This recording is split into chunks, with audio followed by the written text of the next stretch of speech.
Maydu fala hadiyalah.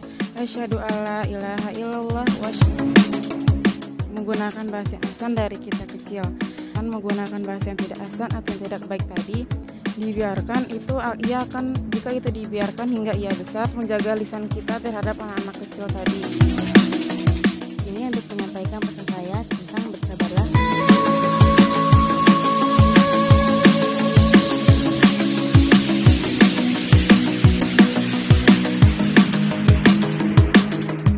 Berdirinya saya di sini, saya akan menyampaikan sedikit peduli kepada sesama dan kita tidak melihat kita seperti yang kurang. Saya mohon maaf kepada Allah.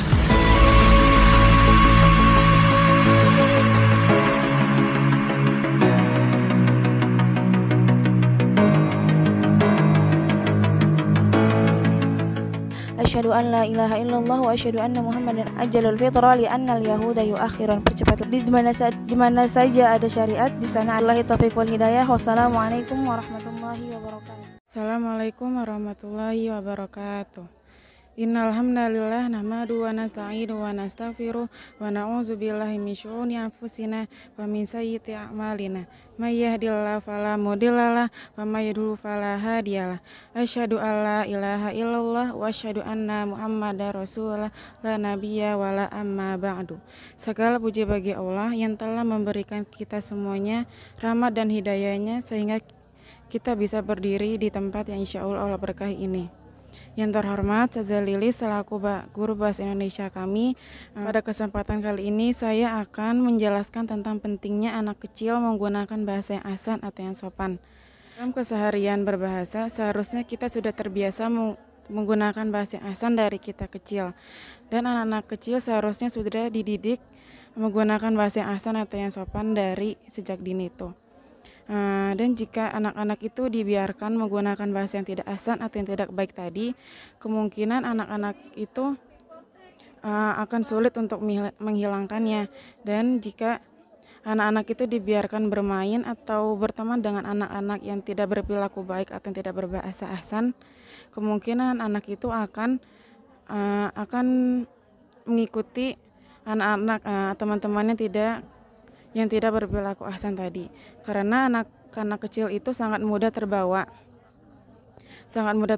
oleh lingkungannya. Jika lingkungannya tidak baik, kemungkinan juga ia akan tidak baik. Jika lingkungannya baik, mungkin dia akan terbawa menjadi yang baik.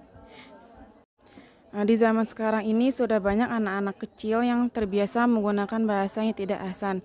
Mungkin itu dari faktor lingkungannya atau dari orang tuanya yang sudah membiarkannya dia menggunakan bahasa yang asan tadi. Atau juga faktor dari orang tuanya juga yang tidak menggunakan bahasa yang asan atau yang kasar di hadapan anak-anaknya tadi itu. Maka dari itu anak-anak itu juga terbawa menjadi anak yang kasar. Jika itu dibiarkan jika itu dibiarkan hingga ia besar, kemungkinan ia akan menjadi orang yang kasar atau yang sensitif akan suatu hal atau jauh dari nilai-nilai moral dan agama. Dan itu sangat tidak diinginkan orang tua atau orang-orang sekitarnya mempunyai anak yang tidak baik tadi itu. Dan kita selaku yang lebih tua juga harus menjaga lisan kita terhadap anak-anak kecil tadi. Cukup sekian yang saya sampaikan. Wassalamualaikum warahmatullahi wabarakatuh.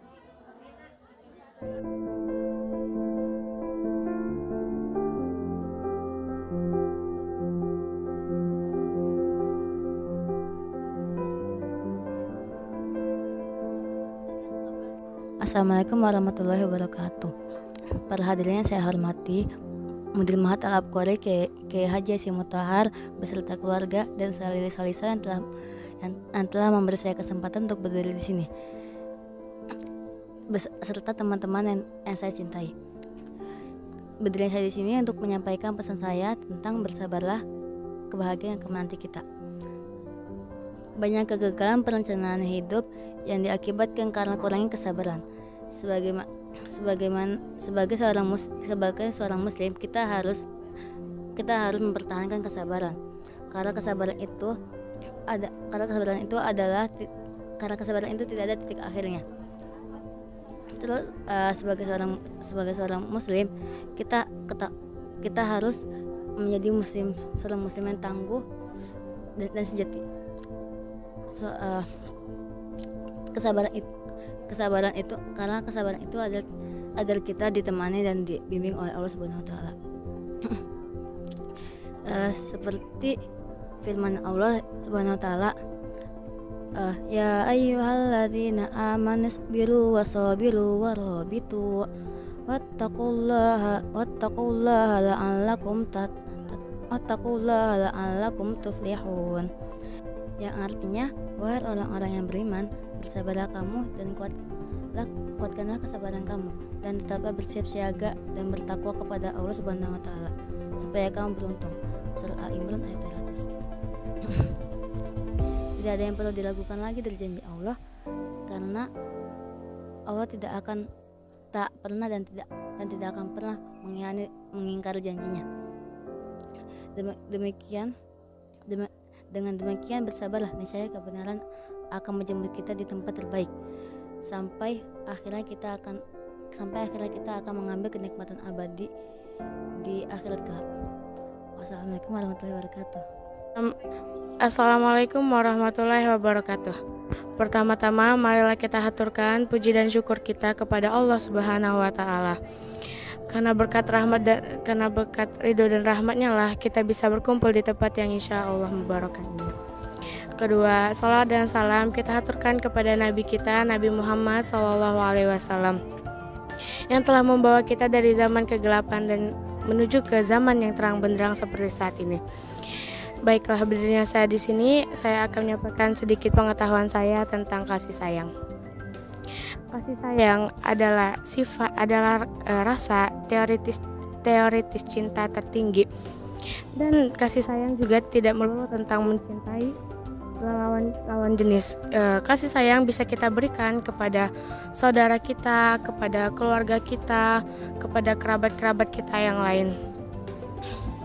Kasih sayang berupa sifat yang baik, menggambarkan sifat moral yang harus diteladani sedari kecil. Jika kita menanamkan sifat kasih sayang sedari kecil, akan ada sifat yang lainnya yang akan menjadi sifat baik juga, seperti saling menghormati dan saling menghargai.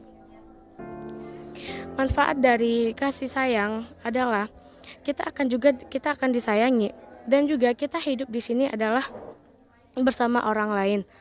Jika kita tidak saling menyayangi dan tidak mengenal, kita akan kesulitan jika kita membutuhkan sesuatu.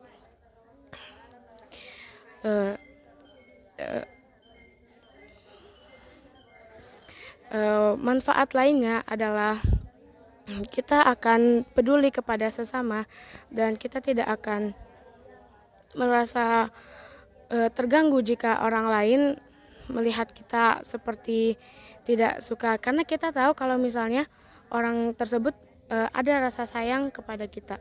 Ya, seperti bersama teman-teman kita, akan ada sifat kebersamaan sesama kita jika kita selalu kita mengeluarkan sifat kasih sayang kita.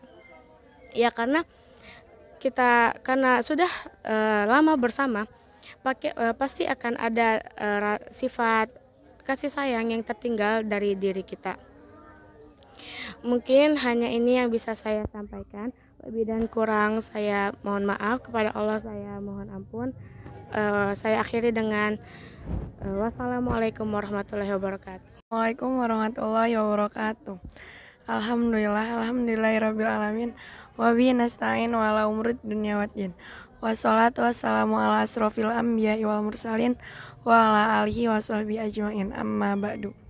Pertama-tama marilah kita panjatkan kehadirat Allah Subhanahu wa taala, yang mana pada kesempatan ini kita masih diberi nikmat iman, Islam, serta nikmat sehat, sehingga kita masih bisa dipertemukan di pagi hari ini.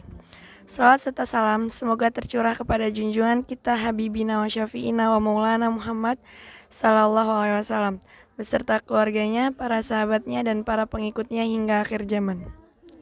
Hadirin yang dirahmati Allah, berdirinya saya di sini akan menyampaikan sedikit ilmu tentang ketakwaan, sebagaimana firman Allah yang berbunyi, Bismillahirrahmanirrahim, Ya ayuhan nasu budu rabbakumul ladzi khalaqakum wal ladzina min qablikum la'allakum tattaqun. Quran surat Al-Baqarah ayat 21. Hadirin yang dirahmati Allah, ayat ini menjelaskan bahwa ketakwaan dapat diraih dengan beribadah kepada Allah. Definisi beribadah secara umum yaitu menjalankan perintahnya dan menjauhi larangannya. Allah juga menjelaskan bahwa ketakwaan dapat diperoleh dengan berpegang teguh kepada wahyu yang diturunkannya dan selalu mengingat isi wahyu tersebut. Allah Subhanahu wa taala juga pernah menjelaskan bahwa ketakwaan dapat diperoleh dengan mengikuti jalan-jalan Allah dan menjauhi jalan-jalan yang lain. Maksud mengikuti jalan-jalan Allah yaitu menegakkan syariah, menjalankan syariah Allah dan menegakkan hukum-hukumnya. Sedangkan menjauhi jalan-jalan Allah yaitu mencampakkan aturan-aturannya, juga meninggalkan sistem kehidupan selain Islam.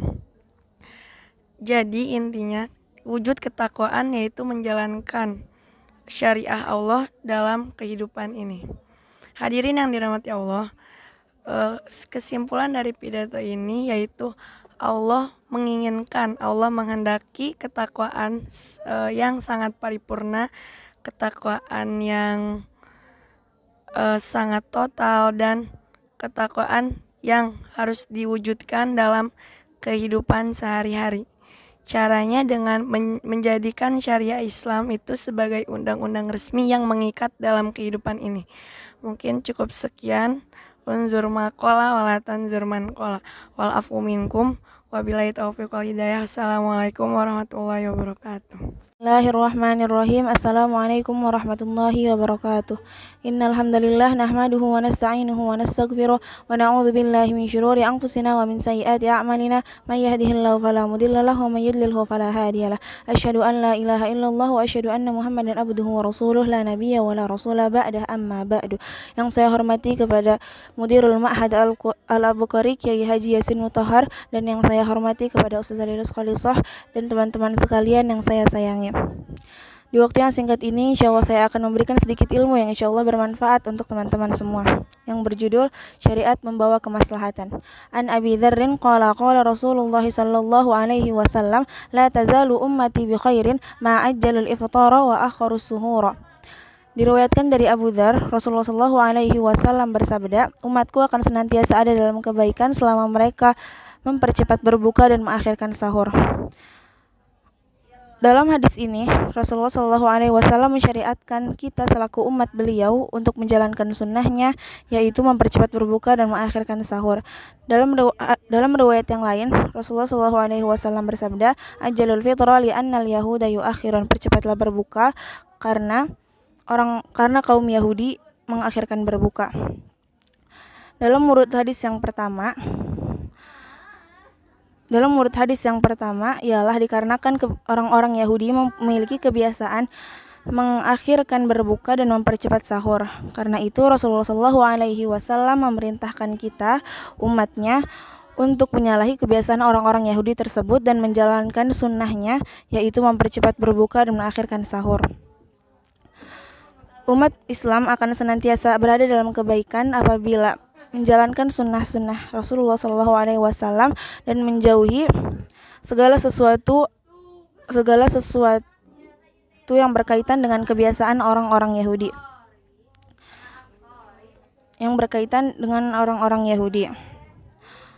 Hadis yang pertama juga menjelaskan tentang